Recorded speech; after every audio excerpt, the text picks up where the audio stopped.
and I'm going to introduce some of the panelists here. This is going to be kind of a hybrid panel today because a couple of the panelists coming from Germany and coming from Greece couldn't make it at the last minute because of this turmoil of COVID that's happening lately.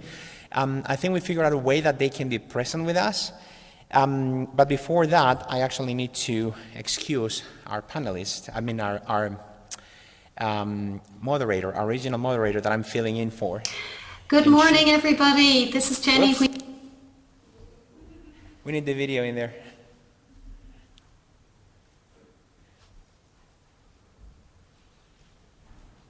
There we go. Good morning, everybody. This is Jenny Whelan at Mavenir. Unfortunately, I won't be joining you in person today to moderate the Connecting by Chatting session. However, I do leave you in the very capable hands of my colleague, Carlos Aragon. I'm really disappointed not to be there in person, but I know you're going to be in good hands for a great panel and a great few days at MEF Connect. Enjoy the event, enjoy the panel, and I really do look forward to seeing you all soon. All right, so now that this formality has been done, let me quickly introduce you what our panel is going to be talking about today and set the scene with a couple of points of what the discussion is going to be about. You've seen already some of the remarks from Guillaume and from Nick in Mobile Squared, that the context of communication between the business and the consumers is changing. We know that, we've been talking about that for years now. But just to kind of summarize what the situation is, and just looking at our own behavior, particularly with COVID, we kind of realized that we want to speak with the businesses we buy from or we interact with, and we as a consumer want to be the ones setting the channel and setting the dynamic of how that's going to happen versus having to deal with what the business had decided to do.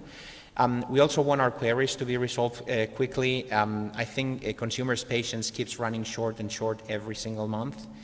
We don't want a different app on our phone for every business we interact with. That's something that a couple of years ago started to become a norm, that you would have to have hundreds of apps on your mobile device, and now the app fatigue is massive. A lot of businesses actually through COVID, they thought that sometimes the fastest route to figuring out how to do digital enablement or engagement was through an app. And they end up realizing that they're spending a lot of money and it's not really working for them, so they're going towards messaging. And then the other thing is a lot of companies have to deal with how to automate stuff because they can deal with the amount of engagements they have to do on digital channels. So they go to chatbots, they go to automations, which we've all interacted with some automations these last few months, and we know that they're still not there. They're still not providing what Guillaume mentioned about this artificial intelligence enablement. Some of them are not really that intelligent. And many of them don't even give you the option, okay, the bot cannot help me, just get me to a person. And I recently experienced that myself with one of my providers in the US. I was trying to solve an issue with one of my healthcare providers. They had a nice chatbot, and the only thing that would let you do is if you cannot figure it out, just call this phone number, which is not really what you wanted to do when you start chatting. Because of all these interactions, we basically see that the new reality is that companies need to not just upgrade their digital strategy and embrace omni-channel messaging, but they also need to integrate those communication channels within their business process. Having omni-channel just for the sake of having, omni-channel is not a good thing by itself. It's all about what Guillaume mentioned, enabling efficient conversations. And to do that, you have to ingrain all of those communication assets into the business process so that you get the context of that conversation with your customer. In that point, we also believe that there is a lot of things to be done in the terms of the chatbot engagement, on trying to bring kind of intelligence to that chatbot, but still be able to ingrain that human in the loop, that ability to pull into a contact center or pull into a mobile app so that a business owner or business employee can take over that conversation with a chatbot and talk to a person. And in that point, there is a lot of different market data points. 80% of customer queries can be solved by well-designed chatbots, and the key word there is well-designed. But there's still a need to having that human backup for 20% of those interactions. So it's important that when we kind of educate on the brands on how to deal with this omni-channel approach, if they're going to rely heavily on automation, we stress for them that they need to still consider the human factor. And research also shows that when you build the omni-channel messaging strategy, you're going to actually allow businesses to increase their revenue, to reduce their cost, and most importantly, increase customer satisfaction and how many customers are willing to recommend that. So to discuss all of these things, and that's all I'm going to talk, I'm just basically going to be moderating. We're going to have 4 panelists today. We have 4 industry experts that are going to bring these topics, and they're actually involved in this industry. They've been for a while, helping to bring omni-channel capability to life. So we have from the back to the front, Eleanor Manning. She's a telecom solutions manager at Infobip. She has extensive experience working with enterprises and carriers, and is going to share some insights on how Infobip is bringing omnichannel messaging to market. We have Oscar Gallego.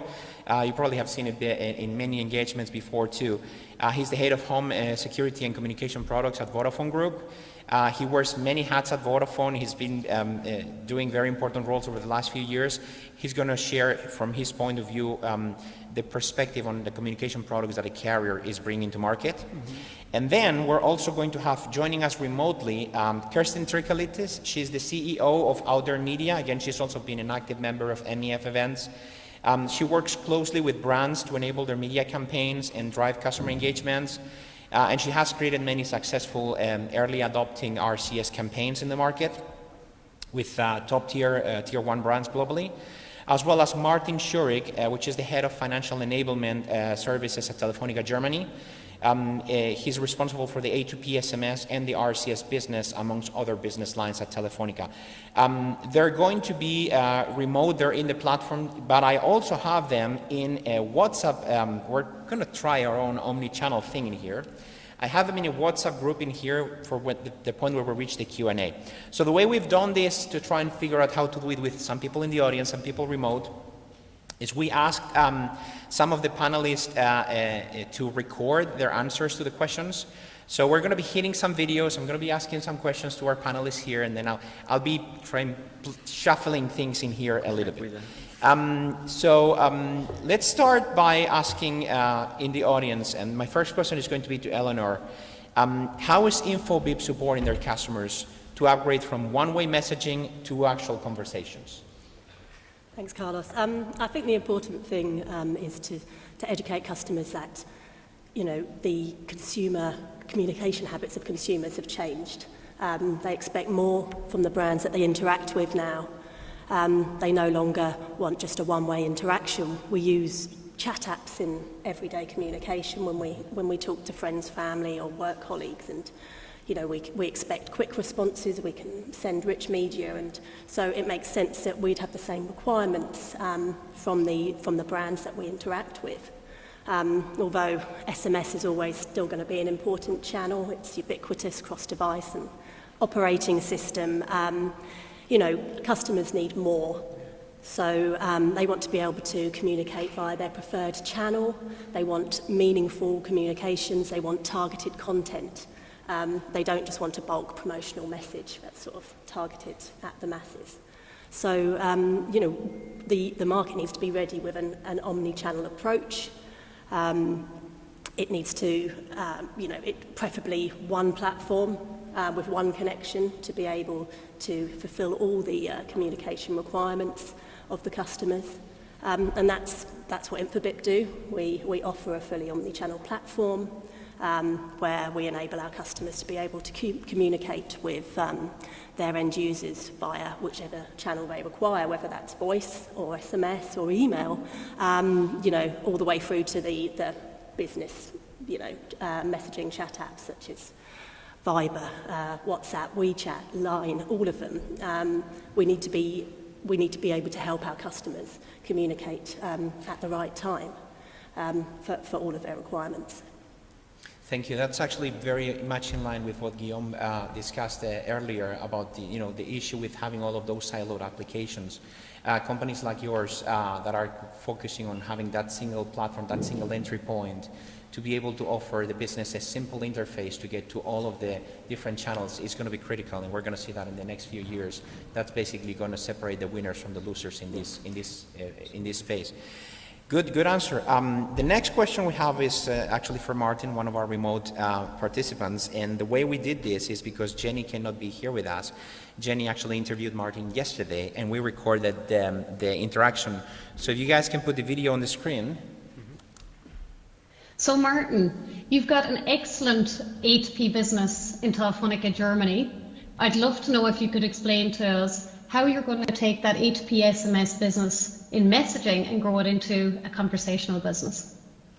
Sure, Shane, thanks for the question. Before I answer the question, also let me say sorry that I can't be here in person today, but the circumstances are as they are, so I needed to cancel the trip to London. Hopefully I will be able to join you live and meet all of you in one of the next events. So let's look at the messaging business within Germany and how we transfer that over to RCS. So yes, it's true. We do have a very huge A2P business within Germany, but if you look closely, the majority of the business at the moment is transactional based. So what we really need to do, and what is our big challenge, is how can we convert these business into RCS is not about converting, it's more about building up new use cases which are targeted at conversational messaging. And therefore we are doing basically two initiatives. So first of all, we've started within our own customer base. So we are introducing RCS currently in all our channels as an instrument for customer service-based use cases and for marketing use cases. We've just run a very successful campaign for our broadband product within Telefonica Germany under our main brand O2, where we played with a full variety of RCS features like carousels, like the option for answer buttons and stuff like that. And that was pretty successful if we look at the numbers. The second big thing is we need to work with brands directly to develop new use cases with them.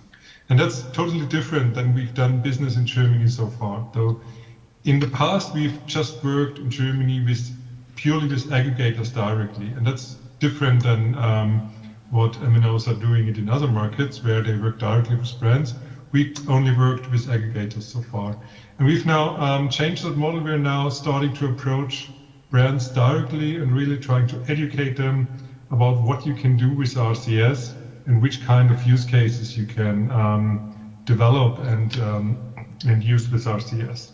Our main focus is here for use cases where you normally would use an app, but an app which customers only use very rarely or even just once and then delete it again. This is, from our point of view, the perfect use case for RCS, and we're deliberately looking at brands which are playing in that space currently and trying to offer RCS with them.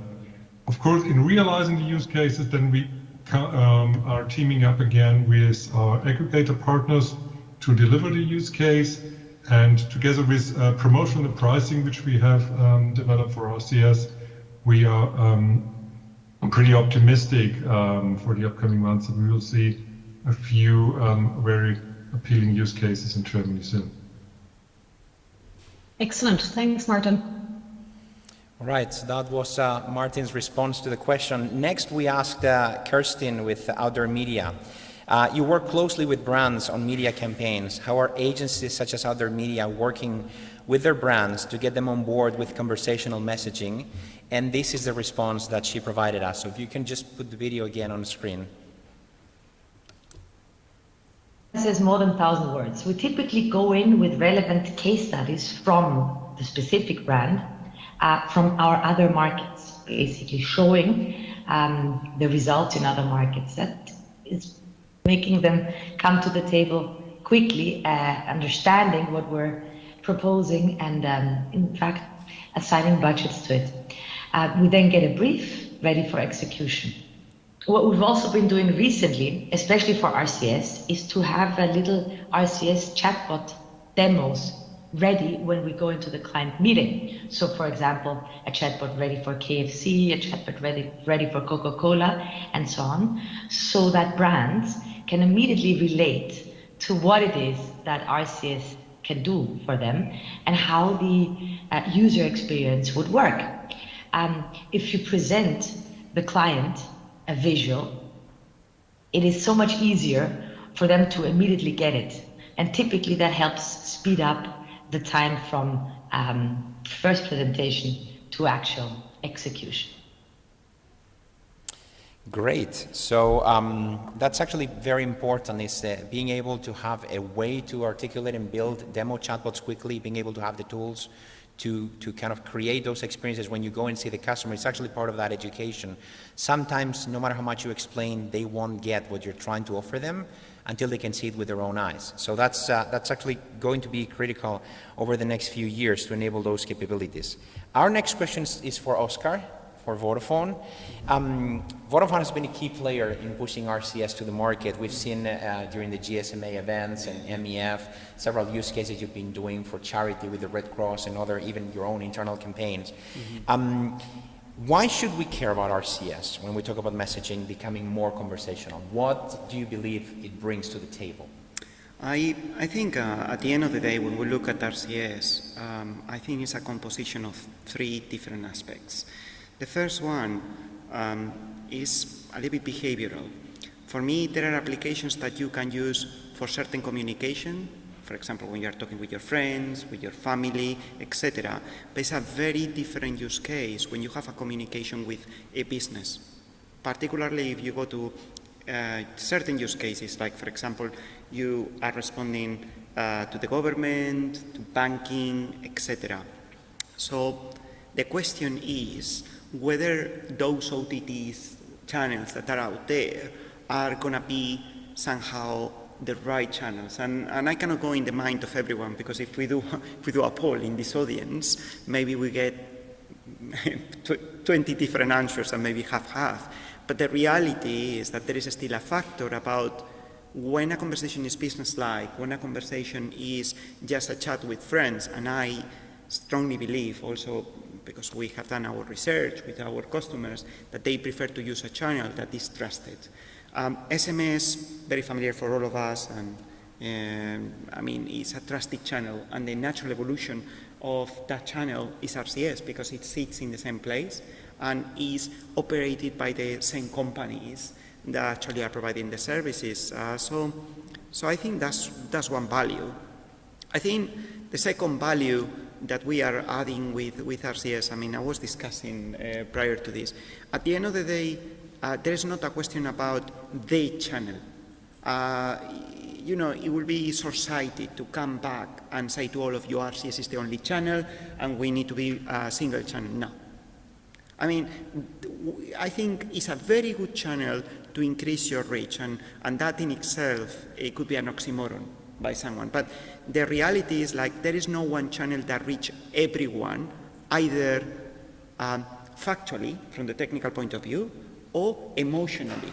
And actually is very important, because there is a gap in the market that is going to have. I mean, I know that we have some ramp-up problems and so on, but more and more we have, with the work Google has done, many operators launching, some of them using the Mavenir platform, we launch using our platform, the reach is gradually increasing, and it's just incredible, because last year we increased 25%. This is not made up. This is me looking at the stats this morning, the number of customers reachable across the countries we operate. So naturally, there is going to be a gap in the market, and you need to consider this channel as part of your omni-channel strategy. The third one, I think I still believe that the richness that you can get from that channel is wonderful. Okay, I do think the use cases have scratched the surface, and I do think that there is the opportunity to use all the possibilities. And I'm trying to reflect on this world where we have gazillions of notifications in our phones. I mean, It's just something that I keep disabling them because I just cannot keep up with it. You always want to look at your messages. I mean, this morning, guys, I was checking my SMS because the NHS is not using WhatsApp to tell me that I actually have an antibodies test. And it was like very good because it means I don't have COVID and actually I have good defenses. Will you get that through WhatsApp? Do you get that through Telegram? I don't know. Serious companies need to get there. By you, the customer, having an attraction and a motivation to be there, you are going to have that factor that you are going to be looking, okay? With the right mindset, with the business mindset. And actually it's just there in all Android devices. So I do think all these aspects made it relevant. If I may, one last one, I was having a conversation. Maybe the reach is not comparable to other OTT channels, but the engagement figures that we are getting well over 20%, okay? Wherever the use case that you do, even the boring most use case, okay, we have tried, is engaging, okay? So writing, saying that you have a strategy where you potentially write off RCS, I don't think it's not a question whether it's adequate or not. It's just like it will be your strategy for omni-channel is incomplete. As simple as that. So in a nutshell, it's trust, it's reach or complementary reach to the other channels, it's the richness, absolutely, and it's the engagement potential. Absolutely. Absolutely. All right. And actually, that's one of the things we've spent many years talking about RCS, been there, done that, got the t-shirt. But we've mostly been speaking about the what and the how. And the problem is what brands want to know is the why. It's those use cases you're talking about. We've been explaining the technology for years, but what's going to captivate them is show them why they want to use those channels. Not just RCS, the omni-channel in general is what those use cases, how it can make life easier, not just for the customers themselves, but what we also mentioned is being something productive for the business that saves them time, that gets them more revenue, that decreases their cost. So yeah, that's very good answer. So those were the individual questions we had for them, and I don't know how we're doing about time, but we also have some questions that we opened for all the panelists that we came up with. The first one is kind of a very generic one, but it's I'd like to get your take on it. What's the opportunity and what's the challenge of evolving from messaging to conversations? When you go from like, that kind of unidirectional way of using messaging to go into conversation. And I'd like to start with one of you, so. Yeah, I mean, I'll start with some of the challenges. I mean, as I mentioned before, SMS is simple, it's straightforward, it reaches more or less every device. So one of the first challenges with using an omni-channel approach is obviously the complexities around how to engage with the different channels, how to set up the different channels. There's certain terms of service you may need to agree to. End users might need to download an app. And there's also the restrictions around what you're allowed to do, what you're allowed to send to who and when and how. So obviously that's one of the challenges that you have to deal with. But that's why it's important to use a company that has experienced teams who are used to doing sort of meaningful communication flows via chatbots, who know how to do the best use case creation for the different channel. I mean, obviously there's challenges, but the opportunities are huge. Well, you basically answer your opportunity yourself. I mean, if the challenge is the complexity, whichever ecosystem player can figure out how to make it more accessible or simpler, has a great opportunity to capture a lot of the market. That's kind of exactly. I mean, the opportunities are huge. I mean, nowadays, people have an omni-channel behaviour. They want to just communicate with brands via whatever channel, that they choose, often via many different channels, and they have this sort of always-on mentality. So, they want to connect to you whenever they want, wherever they are, and they expect a response immediately. Just filling out a web form or contacting someone in 9 to 5 business hours is not good enough for people anymore. So obviously you've got that opportunity now to instantly engage with your customers over channels such as RCS, WhatsApp, And, you know, being able to instantly engage with a customer is so important. It brings huge opportunities for, you know, future business with those consumers. Especially in the retail space where purchasing decisions sometimes are made within a fraction of a second. Exactly. Being able to answer and engage quickly can make a huge difference for the business in terms Exactly. of capture revenue. Great. Would you like to add something? Yeah, I would say I will take a little bit the technical hat in here. I think the challenge is a conversation creates an expectation on behavior. And we keep talking about channels like RCS, but we don't talk about what is behind the channel. And at the end of the day, you need to have a good engine, right, that is able to triage, engage with customers, and only hand over to an operator in those cases that are necessary. I've seen a huge evolution, and the level of investments like companies like yours, like Infobip, many other CPaaS companies are doing at the minute is incredible. I mean, I'm fascinated by this video from Google CEO, where you can even have an assistant arranging a hairdresser's appointment to you. I was fascinated.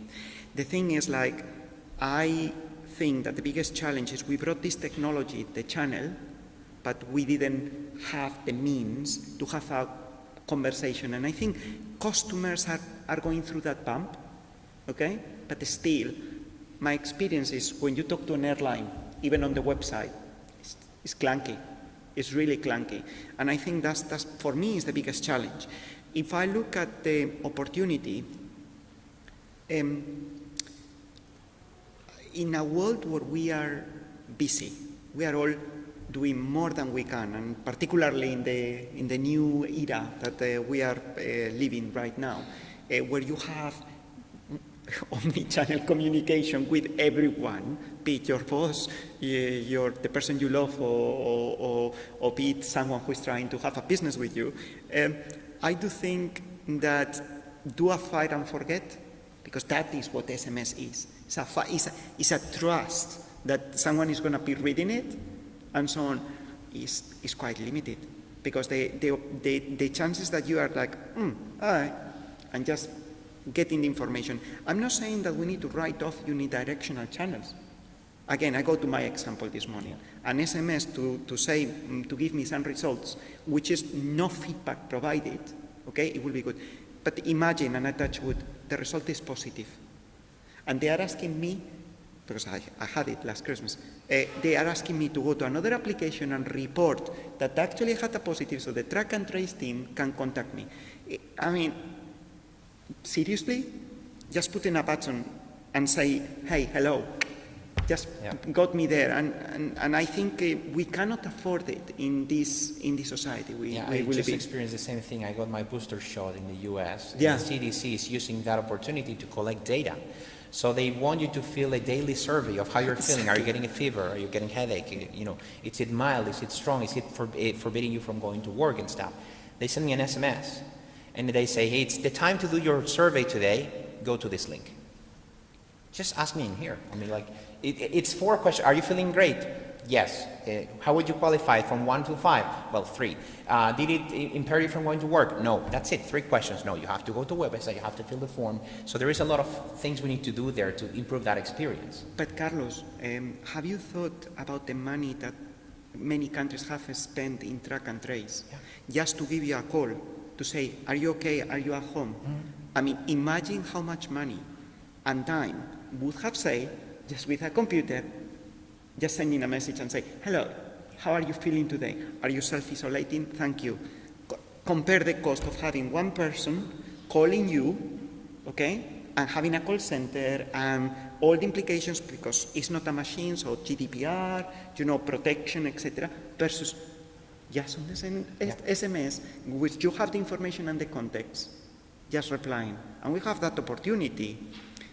So it's shocking. In this one, it's clear that messaging is being infra-utilized by businesses. Absolutely. Yet. And I know that specifically when you go to the lower, the long tail of smaller businesses that don't have those tools, or they cannot build those conversational experiences, we actually need to be the ones, the ecosystem needs to be the one that provides them those tools. Absolutely. So we asked the same question to Kirsten too, at Outdoor Media, to get her different point of view, because she sits in the side of the brands.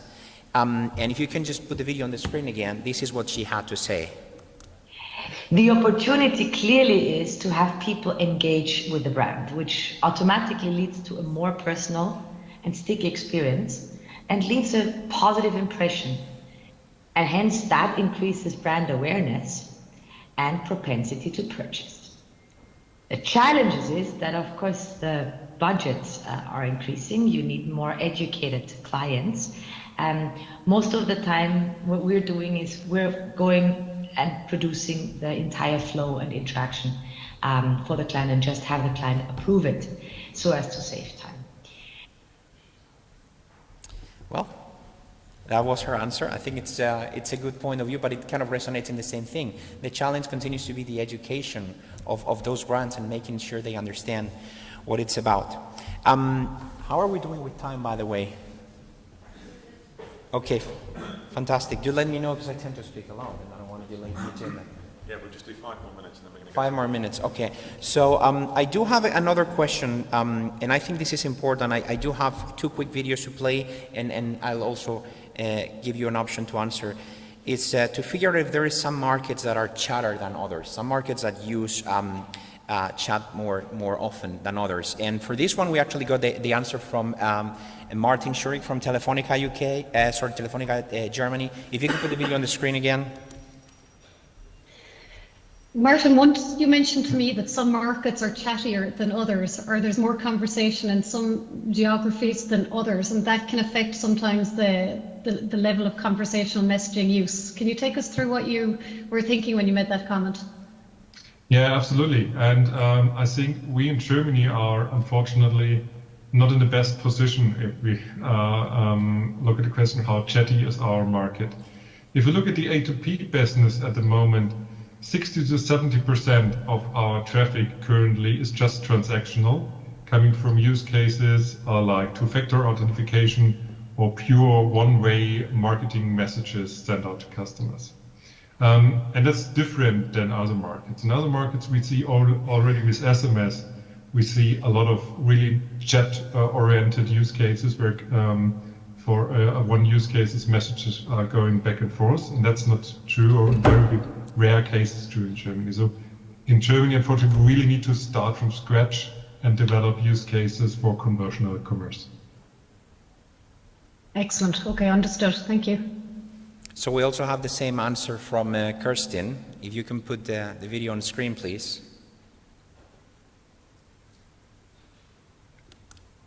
Yes, indeed, we're seeing that a lot. It's a cultural thing. In some markets, for example, the Philippines, which is the SMS nation #1, or in Nigeria, we have triple the engagement rates on interactive messaging experiences than we have in markets such as Germany and Austria. Great answer. So what do you think? I mean, I'm going to ask both of you, because from the Infobee point of view, you're present in multiple markets, and from Vodafone, you have multiple properties. So have you identified some markets that are more prone to conversational engagement versus, A2P or unidirectional messaging? Yeah, I mean, obviously similar findings to what has already been shared. But yeah, I mean, some markets, UK, for example, people would much prefer to message than they would to wait on hold on a call. They want to have an instant conversation and get the answers that they want straight away. And we found it's been good use cases in South America as well. But yeah, similar markets like Germany, not a chatty market. What about you, Oscar? I'm going to be honest. I don't think it's a matter of whether a market is prone to conversations or not. I think it's about the content and the preferred channel. And I'm going to put an example. A conversation in China engaging through SMS is ignored. A conversation in China engaged by WeChat, Weixin, as they call it there, is 100% paid attention. I can tell you that in terms of SMS/RCS, the biggest engagement countries are UK and Portugal, with big difference, in terms that there is a culture of using SMS a lot, and then people tend to look at SMSs more than in other markets. In terms of looking into an innovative channel that provides attraction, probably Southern European countries are more prone to innovation. Regarding Germany, we have seen some examples of the opposite. We found use cases where people engage, but I tend to agree. The level of engagement that you get in UK for a conversation is probably one of the countries that I would have liked as one of the key ones. Good. Do we have time for audience questions, or are we? If we have one, and then we can move on to the break. Okay. Hi. Hello? Yeah. Hi, I'm Marco Oliver. I'm CEO of Configure. Essentially, we're an omni-data company. So the reason we started the company is I used to be CIO at a chatbot and NLP company.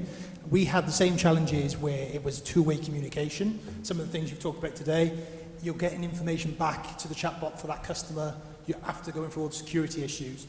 The biggest challenge and the reason we started the company is that across the wider adoption across the business. And it's having that communication for omnichannel is fantastic, go into marketing or go into accounts or go into where that is.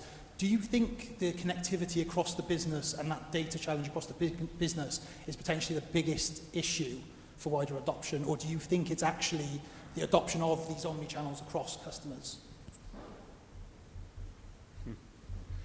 I try. So I think it's a very generic answer, but I would say 50-50. So education of customers definitely is needed. I'm one of those that think that if you have the right experience, customers learn fast. Good example, mobile phones.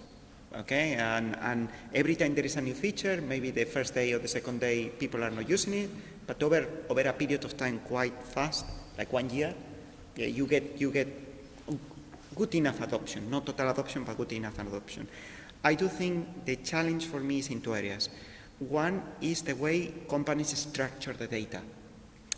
So trying to have a single persona where you have all the conversations, okay, and comply to the comply to the anonymization, but yet being able to have a personal experience that you can take over from, because you don't want to be asked the same questions.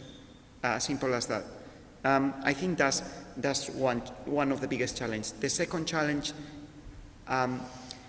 is not so much the omni-channel, so select what channel. I think we have great companies that have a lot of experience in choosing the channel segmentation stuff. I think the real problem is in what experience we give to customer when there is not an operator behind.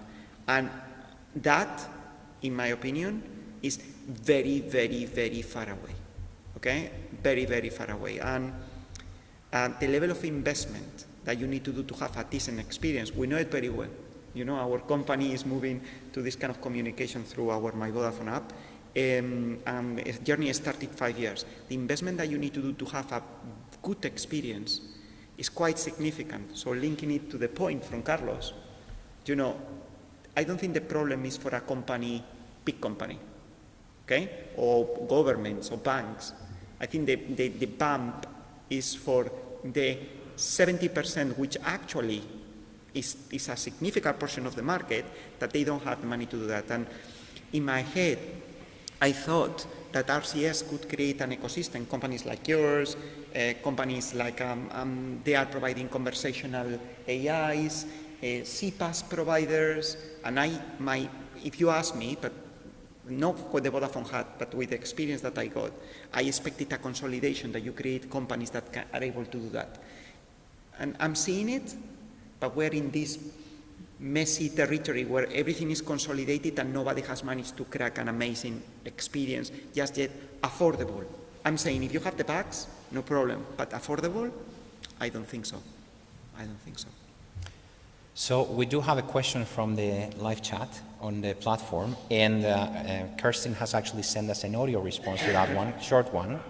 So we're going to do an omni-channel thing. Let's see if we can pull this off. Yes, so on that question, I believe we are assuming here free chatting channels. Or Wait a minute, I have to ask the question first. The question is, don't you think not only the culture, but also the prices for the conversation channel is relevant in this case? And this is Kirsten's answer. Yes, so on that question, I believe we are assuming here free chatting channels or free conversation channels in all cases when basically comparing. Whoops. With a sound call. Sorry guys, it keeps turning off. Cases. So as you can see, omnichannel is still difficult. The issue is that if you put the microphone too close to the sensor, it thinks it's in your ear and it turns off. So I'm going to have to keep it separate. When basically comparing with the some cultures are chattier than others, and also to Oscar's point, it of course has to do with the most prominent messaging channel in each market. To Oscar's point, just recently when he compared WeChat and SMS in China, completely agreed. Thank you. So actually that could go well for Infobip to answer, because you guys also play with multiple channels, not just the carrier channels, but WhatsApp and other channels. Are you seeing kind of a significant trend that shows people embrace conversational engagement more in those countries where the cost is cheaper? Is there a trend in there, or are you seeing there is other factors, it's not just price that's driving the adoption? Yeah, I mean, I think price is always going to be key. But yeah, markets where adoption of those channels is high, and you don't need sort of the end user education, then I think they're always going to be more successful. All right. Yeah. We're running over slightly, so thanks for your questions. Thanks Eleanor, thanks Oscar, thanks Carlos for moderating that session. We're going to a quick break now for about 20 minutes, and then so you can have some coffee and then back in here. Great, thank you.